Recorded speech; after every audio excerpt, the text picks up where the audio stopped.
Okay, take note of this line here.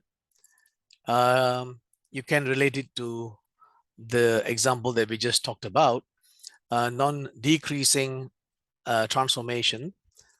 Okay, a non-decreasing transformation preserves the percentiles. So that may help in solving some of the questions that may involve some transformations. Okay, great. That was just a statement of a fact. And so let's move on, right? We have an example here. We're given a CDF, yeah, a distribution function. And it's 0 for x less than 0. And then we have 1/9 times 2x squared minus 1/3 x cubed for values of x between 0 and 3 and is equal to 1 for x bigger than 3. Great. And we asked to find the mode of the distribution.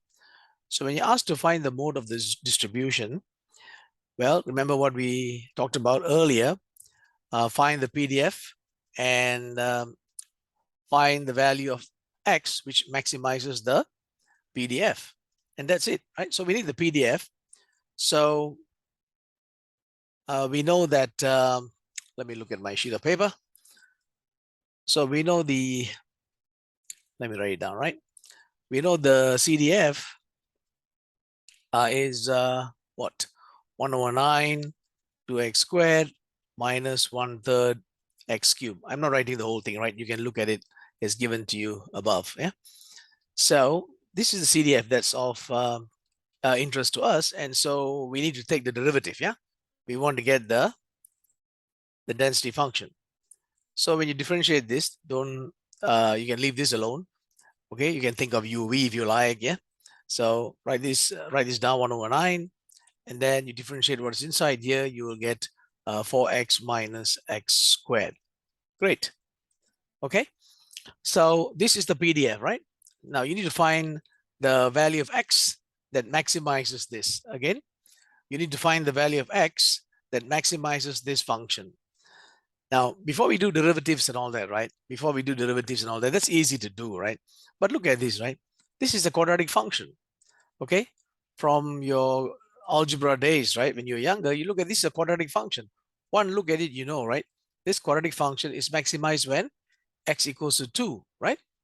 Okay, now mind, if it doesn't jump out at you, let's go ahead and do the differentiation. So when you do the differentiation, you will get 1/9 times 4 minus 2x, set it to 0 because we are trying to maximize your PDF, right? And then you will get x equals to 2. So the mode is 2. So the density function is maxed out at x equals to 2. Great. Now let's say a few words about mixed distributions. Yeah. Let me move the screen up. Mixed distributions. So, okay. When we deal with mixed distributions, we are looking at a combination of discrete and continuous distributions. Okay, so the PDF of a mixed distribution, right? The PDF of a mixed distribution is a probability weighted average of the PDFs, yeah, of the individual PDFs. Again, the PDF of the mixed distribution is a probability weighted average of the individual PDFs. So we can write things like this, yeah? We can write things like this. So we have two random variables here, x1 and x2, and you have a mixed distribution, mixed distribution random variable, which is y. So we can write f of y as equals to c1 times fx1y plus c2 fx2y. This is what I mean by a probability weighted average of the PDFs. Yeah. Okay. These are your weights. So since they are probabilities, so we know they must add to 1. Okay. They must add to 1. Not difficult. Or if you want, you can write it like this. Yeah. We can think of your random variable y, your mixed distribution random variable y as x1 with probability c1 and x2 with probability c2. You can also have the CDF version. This one here, let me just put that in a little box. Nothing to write home about. This is your distribution function version, C1 fx1y plus C2 fx2y. So let's do a simple example and then we'll move on from there. Okay. This example here, we are saying that y is your total loss amount. Okay, let's look at this simple. Let's look at this example, right? Okay. Maybe let me clear the boxes. Okay, great. So y here, we are defining y to be your total loss amount. There is a 70% probability of no loss. What's your loss amount? 0, right? 70% of 0 loss and a 30% probability of exactly 1 loss. Okay, good. If there's exactly 1 loss, read very carefully, right? If there's exactly 1 loss, the loss amount follows this distribution, this density function.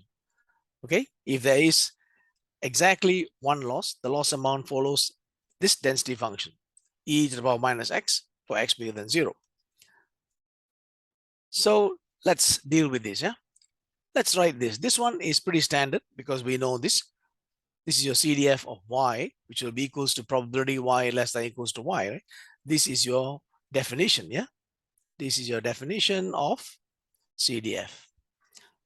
So let's say y is 0. When is y 0? When there is no loss. Okay, so remember this thing here. Yep, so it'll be 0.7 times no loss. So we have 0.7, right? Again, 70% probability of no loss. So I have 0.7 plus, okay, plus 0.3, okay. Where is this from? Because if it's 70%, right, then you have a 30%, right, of probability of exactly 1 loss. And so remember this, right?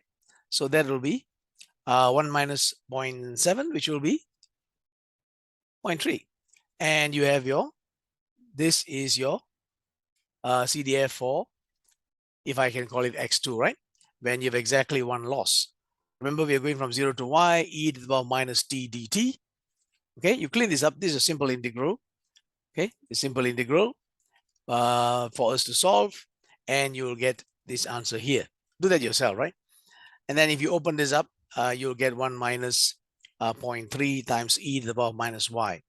So that we can write our CDF for y as this, yeah? So when y is less than 0, we have 0, and we have y bigger than or equal to 0, we have 1 minus 0.3 times e to the power minus y.